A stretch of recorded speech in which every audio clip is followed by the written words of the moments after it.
Hello everyone and welcome back to Let's Play Hearts of Iron for the New Order, Last Days of Europe, with me, Alpha Pi Omega, and the Empire of Japan. So in the last episode we managed to further boost our economy. The real GDP growth is now 2.8%, which means we are doing pretty good, considering the deficit is only slightly above 1.1%. I'm really happy with that. I'm really happy with that. Let's hope that it's gonna continue as it is. We also started the left part of our focus tree, the necessary evil, which will give us a little bit more daily political power gain, which will put us closer to 1.3. And after that, we're gonna go with the Admiral Knows Best, and we can go either with the Reformist Reliance or the Konoe Overreach. I think really best to go with the Reformist Reliance. The reason for that is that the Konoe Overreach will lock us into a half-hearted liberalization, and we will need to jump into the lucid Zaibatsu nationalization immediately. Otherwise, we wouldn't be able to do the M block, but might not be able to do it anyway. I mean, this one will increase our political power and relations with reformists by 5%. Well, we'll see. We need to combine these bills in the diet with the left part of the tree, because they take some time, and if we just wait for all of these to pass afterwards, then we're gonna have issues. So, it's going to be a little bit of juggling. We also started to focus a bit more on the battle for Italy. We will continue with that today, but we have also invested a little bit in the West African conflict. Namely, we're building up ports because I want to station a naval task force there, and that should allow us probably to get involved a little bit more in the help to Cameroon. The reason for that is that I actually went ahead and checked that we are facing the Americans there once again. It's an ongoing crisis. We've totally beaten them in the Indonesian war, but I'd like to continue with that, because if we can achieve a total victory in this war as well, we will finally jump in the score over the United States of America. So, that is very tempting. We'll see. We'll see. I'm not gonna invest too much into it, but if there is a way how we can send troops over, that would pretty much mean that we will win the war for them completely. And who knows, maybe they will join us and we get political power out of it afterwards. Would be good. Anyway, let's unpause the game, see what it brings to us. We continue building infrastructure, which is good. Our office coverage is starting to look pretty good. We're at 70%. So I'm kind of happy with that. Did we lose? We didn't. Okay, that was just an old message. We'll have to decide what we're gonna do with this political power. I was thinking about investing it in our relations in the diet, but I think we might want to invest into the diplomats for Italy, because we'll get 2 points now. If we invest in this one, we will get more. It doesn't say how much. Oh, 1 more point. Okay, so we would get 3. That would put us to medium investment. Well, okay, we'll see. We finished the upgrades of the ships. Have we upgraded you guys? We didn't. Okay, so that's the last ones we will send there to upgrade, and afterwards we'll see what's gonna happen. Available points in reserve. Actually, what do we see? Have we trained our Air Force here? We did. Okay, so here's the first fleet. Wait, where's the other guys? We had one. Wait, where are the other fleets? That's the first fleet. Oh, second is all the way over here. Aha. But it was way more up north. Yeah, you drilled, that's fine.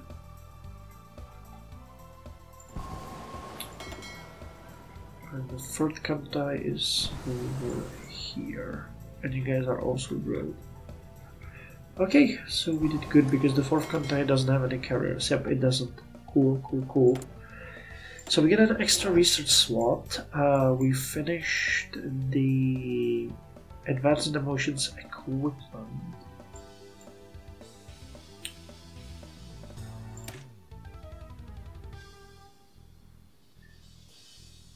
Mountaineers get extra organization and attack.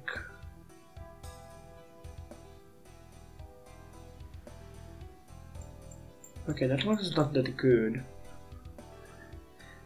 Infantry anti-air would be nice. Infantry anti-tank would be nice.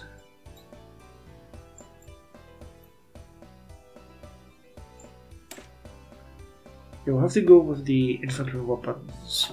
No, this is way ahead of time though. I was thinking going for a new type of ship so we can start building them, but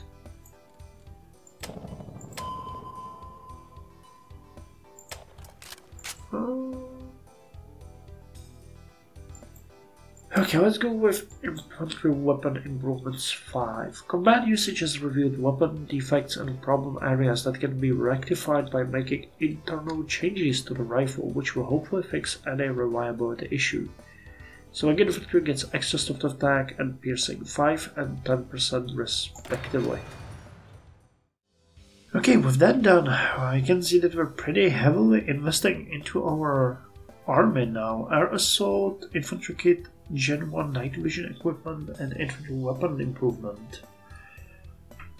And only one is for industry. Interesting. Well, I mean, our elite units have been serving us well, so they deserve the best equipment we can throw at them. I'm thinking if we won't get a new ship, we might actually think about building at least a one carrier for the third. Oh, okay. For the third Kantai.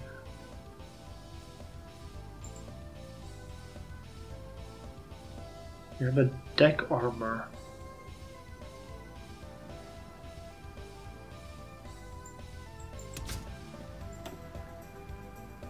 Might make sense to give you a bit more of a deck size rather than armor.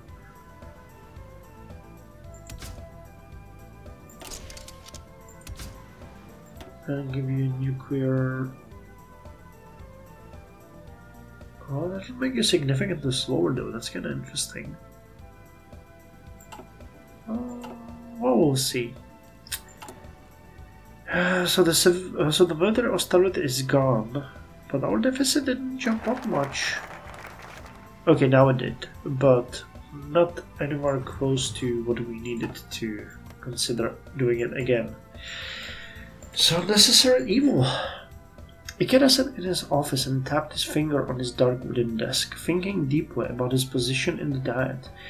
Taking off his glasses and pinching his nose, he pondered over the thought of making an alliance in the chamber to strengthen his control over the legislature.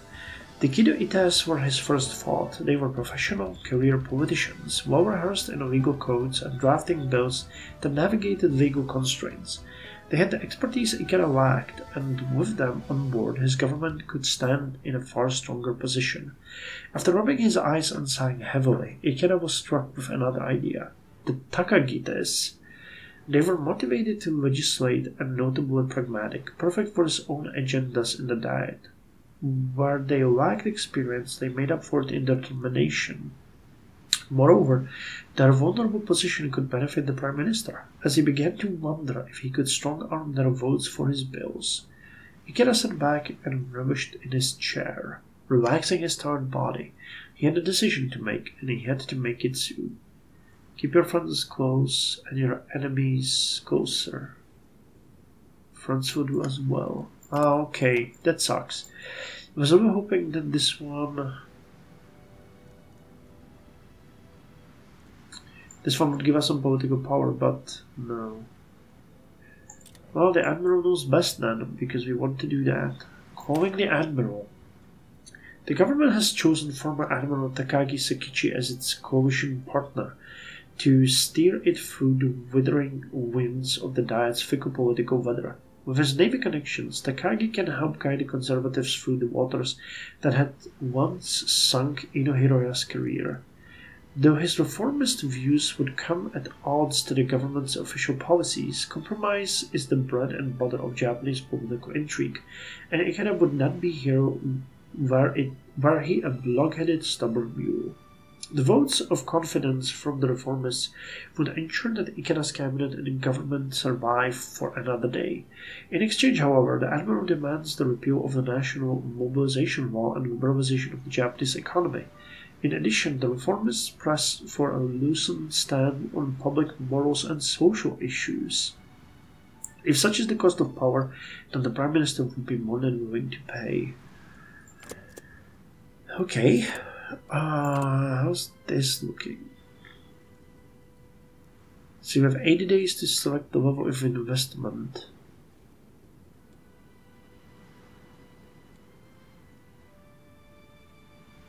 Well, we're gonna go with mild, because that's the only thing we can do.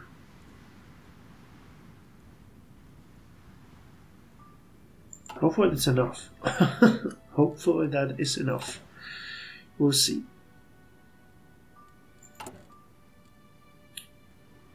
The GDP. Okay, we're nearing 3% in growth. That is really good.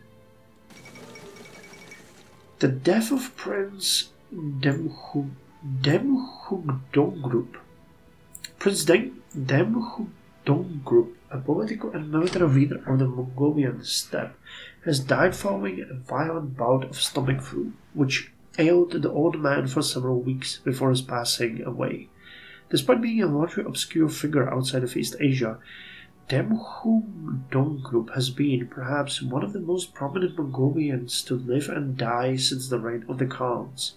Through his efforts, Outer Mongolia and Inner Mongolia have been reunited, and a popular insurrection in Mongolia in the early 1960s was beaten back. So where did he rule exactly? Huh.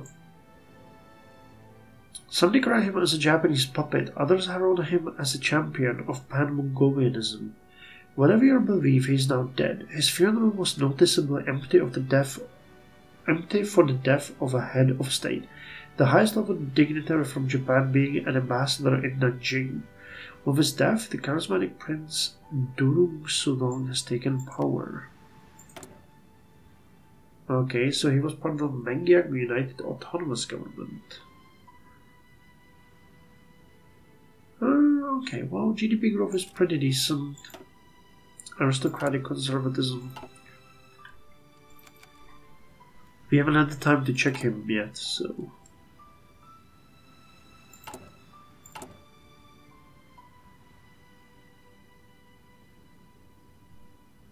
Okay, so we selected the level of investment.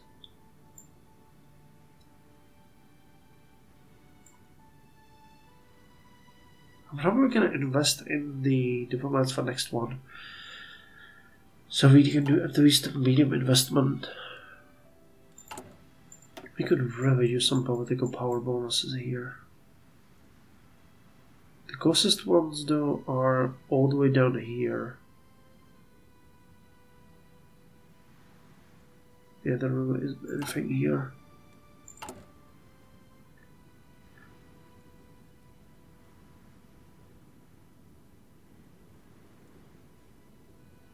Wait, what is this?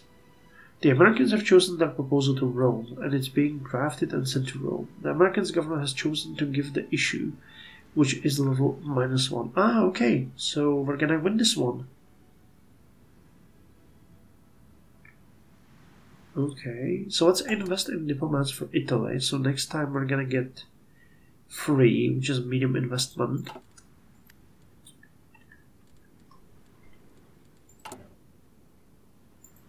Fortunately, we don't have more political power to use here. Okay, we lost some production units and gained some, as is usual.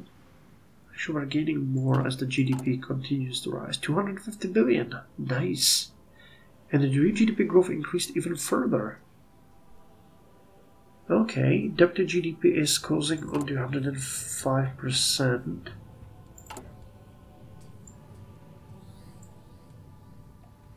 But the poverty rate is really decreasing. And this is not increasing anymore though. Well, alright. How are we doing on the foreign policy? 47 more days to build up the ports. Then we can station the naval task force. That costs us nothing. How's the war going on here? Damn, are the Chinese losing? They seem to be. Oh, they have twice the army. What's going on?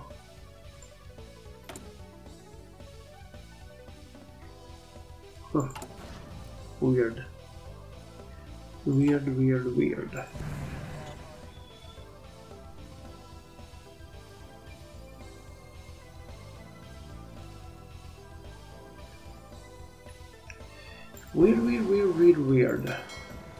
We can't really use the first Kantai for this. I think we're gonna use the third Kantai from Indonesia, because that one has been united again. I don't think they need us right now. Sukarno. Oh, national focus, really?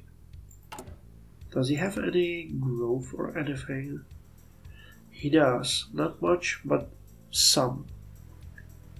GDP per capita is $53. What the hell? What? $53? It's 1352 in Japan. What? 53 yearly GDP per capita is $53. Are you kidding me? What kind of... Do they even have rice there? Jesus Christ.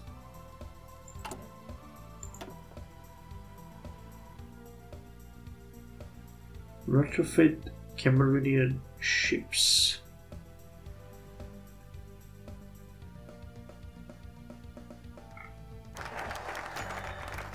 Okay, so let's see what the calling the Admiral gives us. Hopefully, yes, political power and the reformist relations.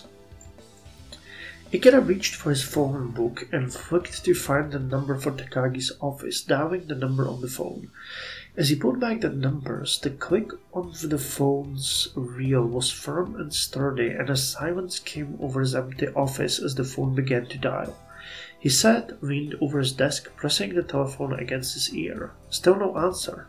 Ikeda perched there for what felt like an hour. Each passing moment he began to worry if Takagi would even pick up. Suddenly a crackle sounded from the phone, followed by Takagi's voice, asking who had called. Ikeda, relieved, greeted the man and introduced himself with a cheery laughter.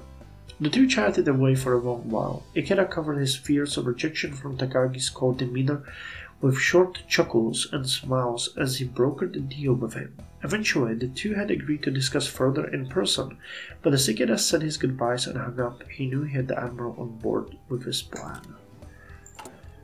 Okay, so we now have 247 MPs, which means we can pass the first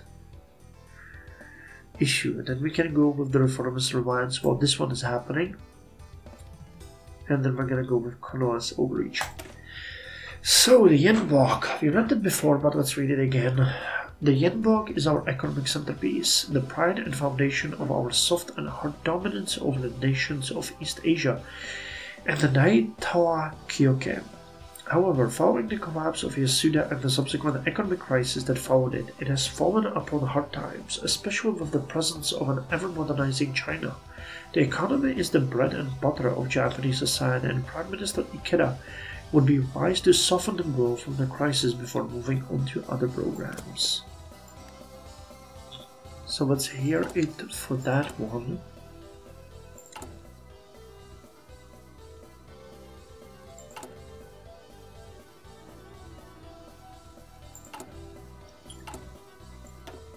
So 14 days till we build up Cameroon. The Malian state has defeated the Caius national government. That was a French ally, wasn't it? Yep, France is alone now. But you guys are gaining ground really quickly. So hopefully if we can help you, you just need to defeat the Yoruba one. Oh god, please don't lose Douala. That would be a horrifying nightmare.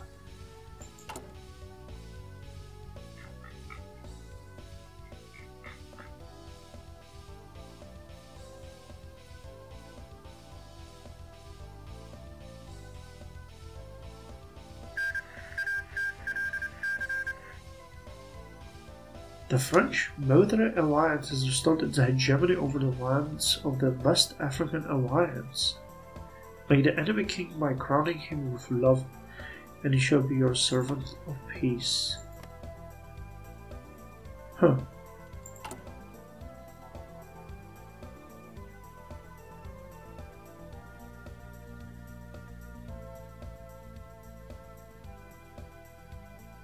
Do we want to make another investment here?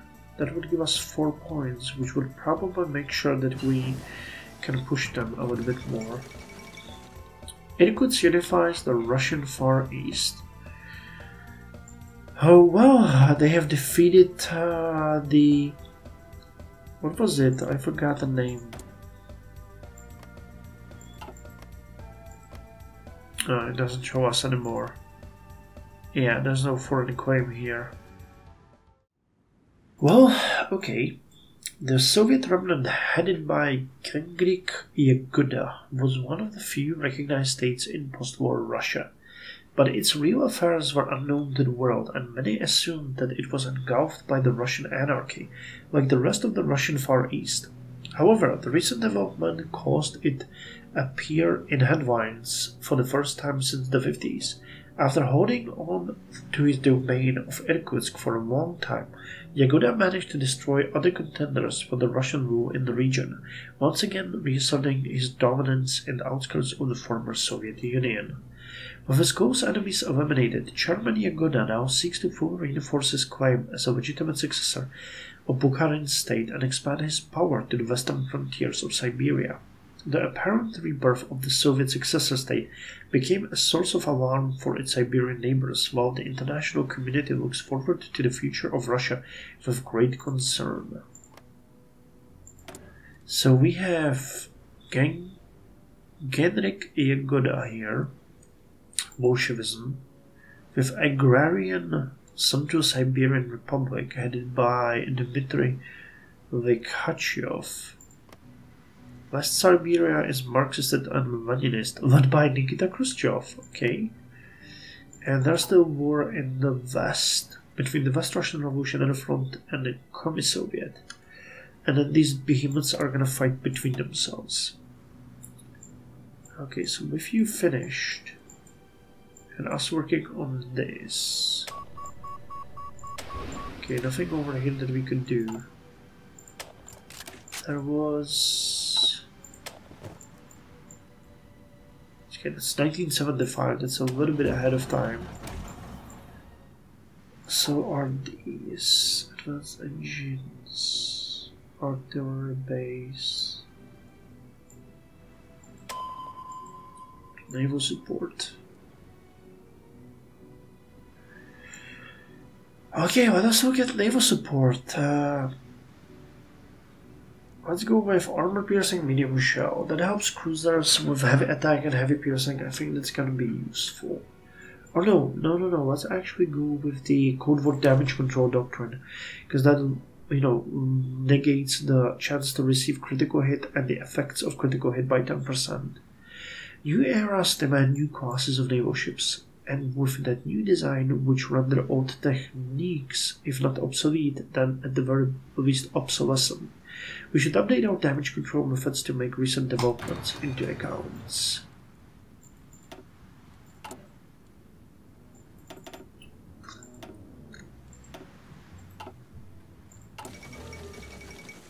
Hakkō elected Finnish Prime Minister. Debt to GDP at 105.1%. Really nice. Really nice. Let's hope we can push the economy even further.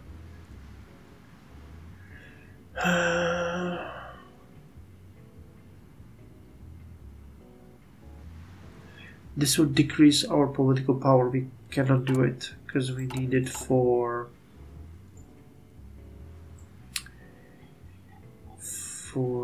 the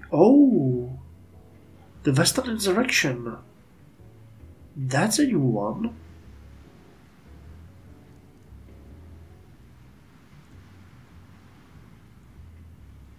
Okay, hold on. So Hakkō elected Finnish Prime Minister. Results have come in for the 1966 legislative elections in the Parliament of Finland. These elections were tumultuous due to the ongoing reverberations of the Karelian War. Hakkō has emerged as the Prime Minister designate by the decision of the Finnish Parliament. A firmly conservative member of the Agrarian Union and a relatively inexperienced member of Parliament, he was chosen by the right-wing coalition to build stronger ties with Germany, with the potential explosive baggage of a parliamentarian with unpalatable connections to the continuation war. The German Reich has expressed its congratulations to the new Prime Minister and expressed a hope for further inter-European cooperation. Okay, well that's 62 political power. Hold on, did we finish this? No, 3 more days. We could potentially invest here. Increases our influence. Conduct Japanese food advertisement campaigns. So let's do that. Increases our influence, and if we win these negotiations, it should move them significantly into our bloc. Yes, it did. So Japan wins the issue for Japan and the Emperor. Nice. The Western insurrection. The Mad King of the Southwest, Long Yun, has usurped the province of Yunnan and Guizhou and declared a great war of national salvation against our Chinese subjects and, by extension, against us. While the reorganized government should be more than capable of holding off a madman's delusions, we should still keep an eye on the situation. It does not benefit the empire of the rising sun to be ignorant, after all. Well, that's true. So 2 more days, 1 more day, and then we can station a naval task force, which is right now. But we're able to conduct more naval operations.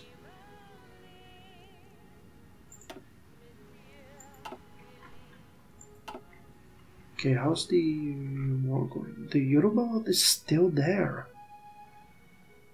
That is disconcerting. Really.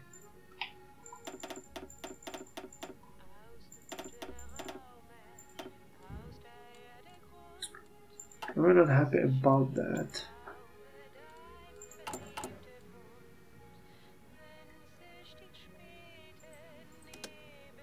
Okay, medium investment now. All that we can. Work with the E and I increases our influence.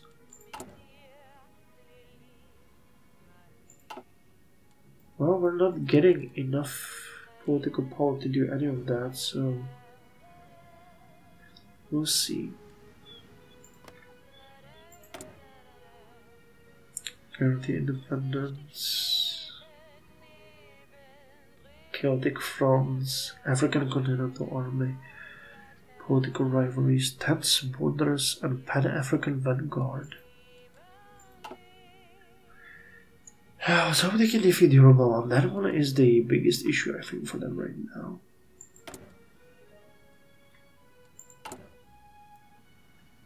The American proposal. Oh, they gave it the maximum importance, which is level 5. Snap.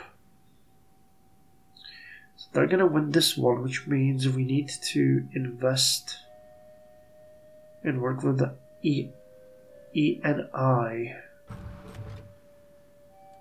to increase their... We'll be able to increase the amount of them in our... Well, to increase their prevalence in our camp. I don't know how to say that.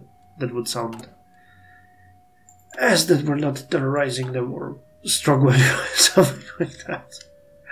But just, you know, we're helping. We're nudging them in the right direction. That's what we're doing. Yes, that is exactly it. Poverty stopped improving. Not great. So let's see the yen block.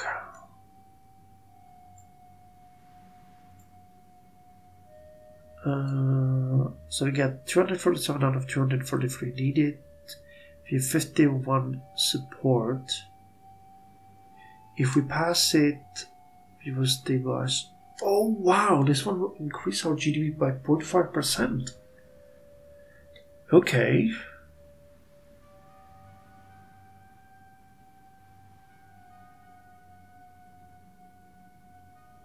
According to technocrats.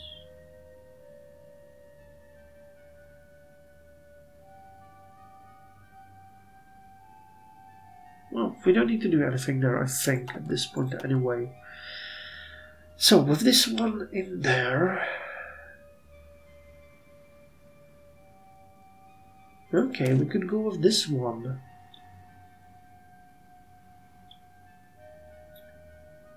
On the Reformist Alliance. Let's go with the Reformist Alliance, then we're gonna go with the emergency populism and... We'll try to improve the poverty. Emergency populism.